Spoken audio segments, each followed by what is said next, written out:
Hey everyone, so it's day 2 and it's actually Relaxer Day and I'm joined with Mommy. Say hi, Ma. Hi.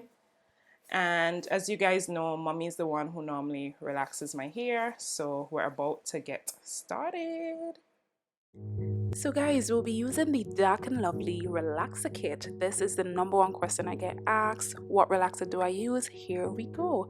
But I don't normally utilize all of the contents within the box. I of course use the relaxer cream, and then there's the smoothing elixir which I have to mix into the relaxer cream. After that is rinsed out of my head, I go in with the fiber treatment, the post fiber treatment, and then I utilize the neutralizing shampoo. So what normally happens, Mommy will start with the back portion of my hair because that's the part of my hair that's really coarse and sort of resistant to the relaxer. So she's gonna just put up the rest of my hair and then work from the back first.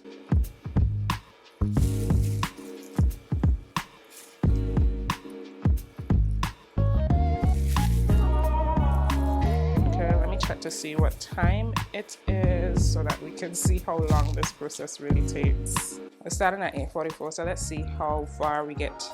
Is it parted straight? Mm-hmm. Good stuff. Oh, my scalp is dry. Oh, scab? I think I saw it yesterday when I was watching over the footage. I saw this big scab there. I was like, whoa, that's massive. Anyways, guys, so Mom started relaxing my hair maybe about 6-7 months ago. This is her 3rd time doing my hair and it has come out really good every time. So she's not a professional, so we're not expecting salon results, but she does it like how I want it to be done. Yeah, okay, she says well. She does it well and she does it how I want it to be done, and I don't get that sort of anxiety when she's doing my hair. So she's taking care of it because she knows how much effort and time I put into my and care that I put into my hair. So she's wanted to maintain that, and she loves my hair. She's been the one taking care of my hair from the time I was born. Yeah, you can do one side first and then you tackle the other side after. So this is one piece of advice I would give. If you're uncomfortable with relaxing your own hair, which I am, I just don't want to do it because I can't see the back of my hair. I don't want to risk putting relaxer on previously relaxed hair. I get my mom to do it. So word of advice, if you're uncomfortable or you're feeling, a bit antsy about relaxing your own hair, get someone close to you, someone that you trust to assist you with doing your hair. Now I got a comment asking, how did I get my roots relaxed so straight within the 20-minute time period that you're supposed to keep on your relaxer? This is the very first time that Mom and I actually timing it. As I stated before, she's not a professional, and so it's likely that her pace is not going to be, as swift or as quick as a professional, and that's why this whole technique of pre-twisting your hair at the start is so important, because it really does help the process to go by quicker. So today I'm going to be testing it out to see how long we actually take. Even if we go over the 20 to 25 minute period, I am not fussed. I'm not seeing a huge impact on my hair. So yeah, but today we'll confirm how long it actually takes. And I think as well, as she continues to, build her confidence in relaxing my hair, the process is likely to get quicker, right? So this is her 3rd time, and I would say that her 2nd time was a little quicker than her 1st time. So her 3rd time should be a lot quicker than both times before. So let's see. And because she's mindful as well of the time, I could sense her moving a little quicker. So good going, moms. She's telling me no, so I'm not parted nice. Here, I thought I was doing good. I think I'm about 12 weeks post relaxer. So I have an okay amount of new growth. It's not excessive. I'm definitely in need of a relaxer because my new growth is starting to become really unmanageable. So hopefully I don't burn. I think that I probably will, because I've been scratching my hair so much for the last 2 days. for people who feel as though you're not supposed to apply the relaxer to the scalp, yes, we know that you're not supposed to apply it to the scalp, but it's sort of inevitable. It will get onto the scalp. She's not actively trying to apply it to the scalp, but it will get on. It will touch the scalp. So I did not base my scalp, and the reason why I didn't is because I didn't want to affect how my hair is processed. So I've kind of stopped basing my scalp these days. It can work out for the good or it can work out for the bad. But for me, I just don't want anything interfering with the processing of the relaxer on my new growth. Okay, guys, so we're 10 minutes in and mommy is literally just wrapping up the second half, or wrapping up the first half rather. So I think we're good for time, right? Yeah, I think we should be good for time.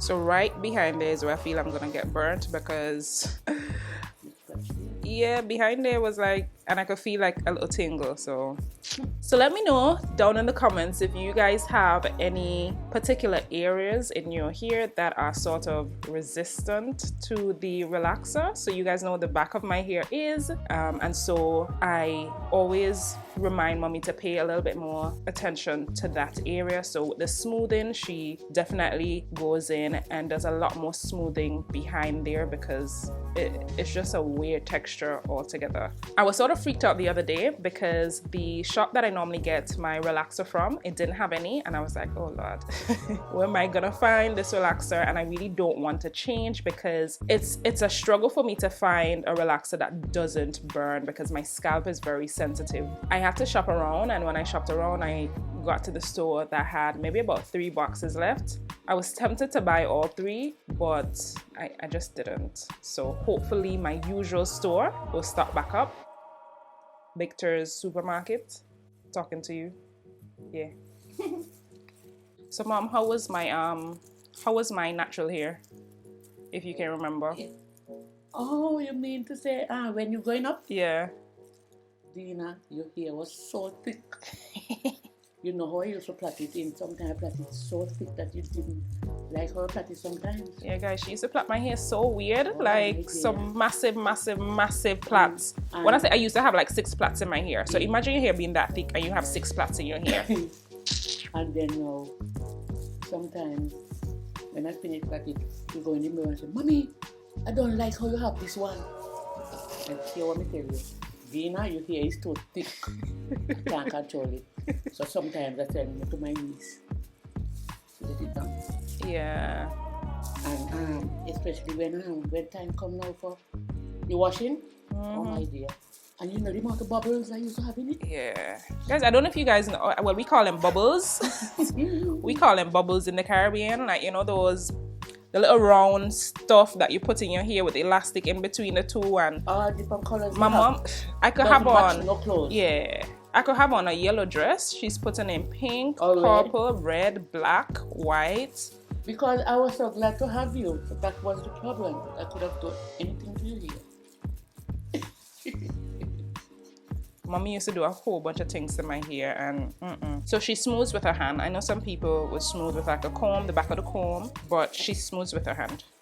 So it's actually the #1 question I get over on my TikTok, actually. What relaxer do I use? So it's the Dark and Lovely Relaxer Kit. Dark and Lovely, if you're looking to partner with your girl, let me know, because people always want to know what I use. And that is the one that that is the one that I use, and I absolutely love it. I get consistent results all the time, and as I said, it's very gentle on my scalp. So my hair relaxes bone straight, but the front of my hair, my edges always have a little bit of texture, and that's because that's like the finest part of my hair, so there's no need for me to relax it bone straight anyways, because the natural texture of it is very loose.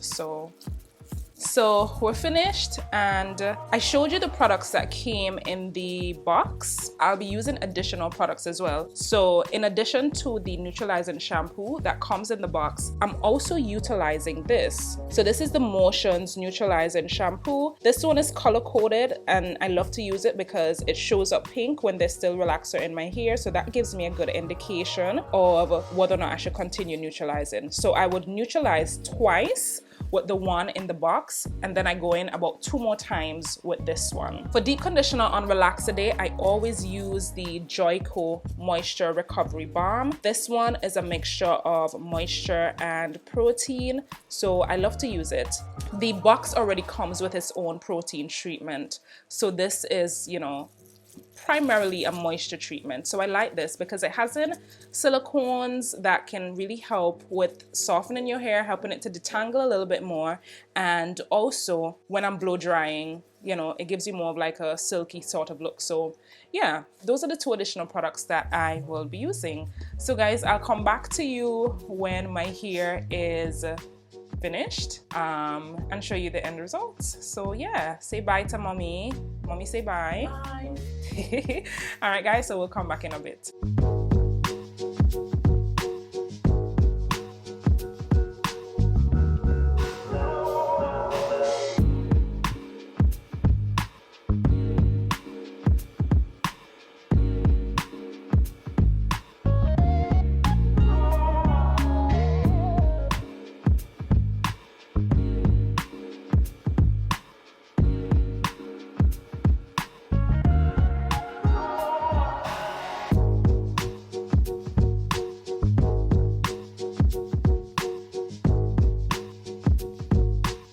Just a reminder guys, I forgot to mention, but before you actually head into the shower or the sink, wherever it is that you rinse out your relaxer, remember to unravel the twist. Some persons can get away with not unraveling the twist if their hair is cut in a blunt cut, because then as soon as the water touches it, the twist will naturally unravel. But if your ends are a bit fine, you may wish to unravel them before you actually rinse out the relaxer. So this section is done as well, and now we're going to get into the fun part, which is actually putting on my heat cap to allow some heat to really make this deep conditioner work. If you don't have a plastic cap, you can always utilize a good old plastic bag. So now I'm just going to plug in my heat cap and sit underneath this for about 15 to 20 minutes while I do some reading and just chill. It's relaxation day. Alright guys, so Relaxer Day is over and here I am with the final results. But before I even show you my hair, let me just talk you through how the after process went after you saw me. First off, the Dark and Lovely Relaxer Kit will always be on my top list in terms of relaxers. I just feel that it just leaves my hair feeling so good. I think I'm actually going to do a full review of the Dark and Lovely Relaxer Kit, at least the products that I would have used, so that you can get, you know, a more in-depth understanding of why it is that I use that relaxer. I did get one little burn at the back of my head, and that's fine. It was expected if you watched my previous video. The whole process went really well. My deep conditioner, the Joico, always giving me fabulous, amazing results. At this point, my hair feels so silky, so soft. My hair has so much movement, just amazing.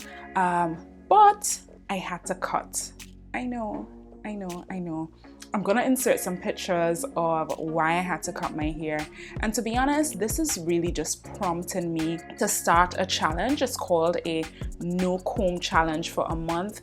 And I'm gonna come back to you with more details on it, probably in a shorts form or, you know, in some other form on my community tab. So just look out for that. That's something that I have in the making. But it just goes to show that sometimes you can do everything that you think you're doing right for your hair and still, like, the hair just won't reward you. Why the hair acting up? Where did that gap come from? Like, it was so weird. And my mom is like completely saddened that she had to cut off so much of my hair. You know, she was telling me, just let it grow out and then you cut. And I'm like, no. The reason being is because I've done this time and time again. I've always, like, I feel like I always have some sort of a gap. And then what happens is I leave the gap and the gap just keeps going up further and further. And then at the end of it, I have to cut off more hair. This year, I ain't giving no chances. If I'm seeing a gap, I'm cutting it off. But it's just, you know, confirming to me that I need to protective style a bit more. I was a little bit too lenient, wearing my hair down and doing the whole works. So now it's all about protecting my ends and making sure that those gaps do not return. I just want you to see the movement though. Like, what?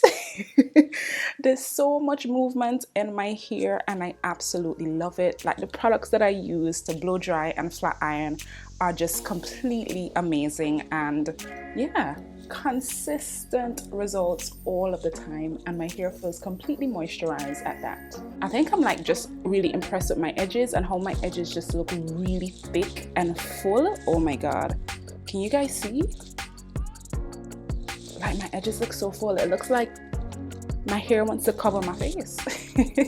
But yeah guys, that's it for today's video. Thank you so much for watching. If you enjoyed this, please give it a thumbs up, and if you haven't yet subscribed and you've made it to the very end of this video, subscribe. What are you waiting for? We are on our way to 5k. Yes, I wonder if we can reach 10k by the end of the year. I'm a bit optimistic, right? But let's see, let's try and be optimistic about this whole thing. So take care, and I'll see you next week, hopefully, for another video. Bye.